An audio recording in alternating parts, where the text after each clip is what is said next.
Here's something that's going to sound completely backwards. Saving your first $5,000 is going to feel harder than saving the next $50,000 combined. Not a little harder. Dramatically, almost unfairly harder. And if you're currently staring at a savings account with a few $100s in it feeling like you're barely making progress, I need you to understand why that's actually the hardest part of this entire journey.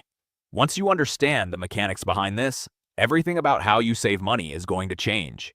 My name is Anik, and I spend way too much time thinking about money, the psychology of saving, and why building wealth feels brutal at the start and almost automatic later on. If you've ever felt like you're working twice as hard for half the progress when it comes to saving money, stick around because this is going to make a lot more sense by the end of this video. Hit subscribe if this kind of breakdown helps you see your finances differently. Let's talk about what saving your first $5,000 actually looks like for most people. You're not just setting aside extra money, you're completely rebuilding how you live. You're cutting things you actually enjoy.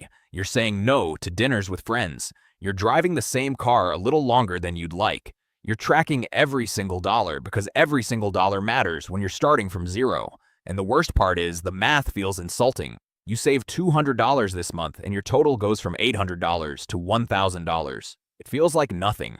Meanwhile, you're scrolling social media, seeing people talk about their six-figure portfolios, and it feels like you're not even playing the same game. This is the exact point where most people give up. Not because they're lazy, because the effort to reward ratio feels brutally unfair. But here's what's actually happening, and it's not about effort at all. It's about a force that doesn't show up until you have real money working for you. Compound interest.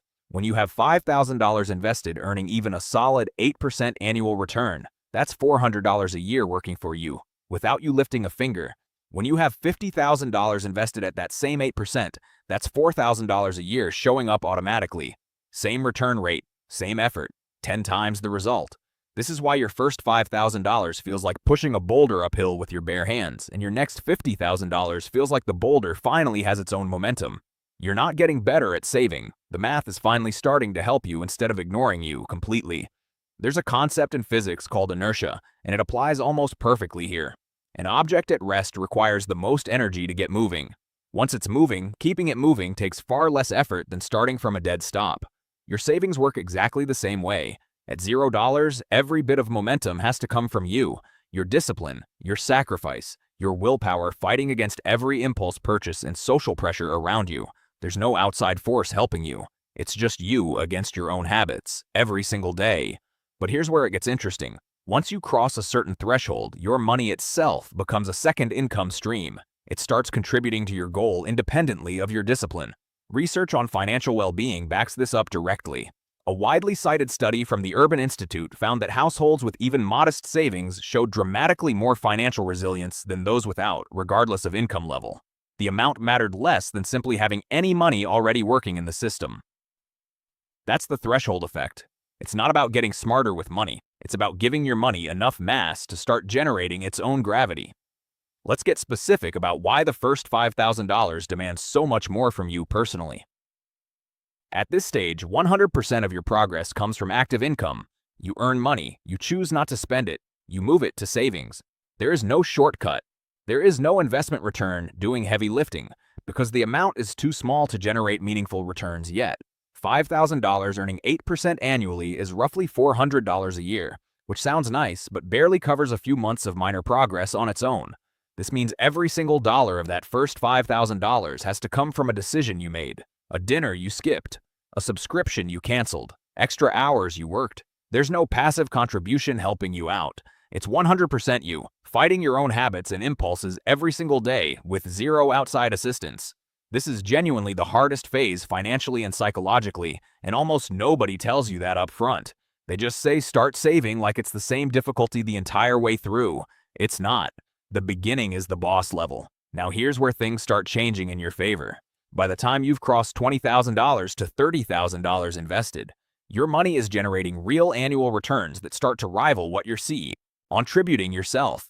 At $25,000 invested with an 8% return, you're earning about $2,000 a year without doing anything. If you're saving $200 a month, that's $2,400 a year from your own effort. Your money is now contributing almost as much as you are. This is the tipping point where saving starts to feel completely different. You're no longer fighting alone. You've got a financial co-pilot now, and that co-pilot gets stronger every single month whether you're paying attention or not.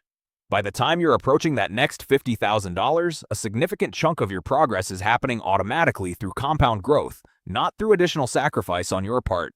The same discipline that felt brutal at $5,000 now feels almost effortless because half the work is being done by money that's already there. So how do you actually survive the brutal first phase? You stop measuring your progress by dollar amount and start measuring it by habit consistency. The person who saves $5,000 hasn't just accumulated money. They've proven to themselves they can override impulse spending repeatedly for months without quitting.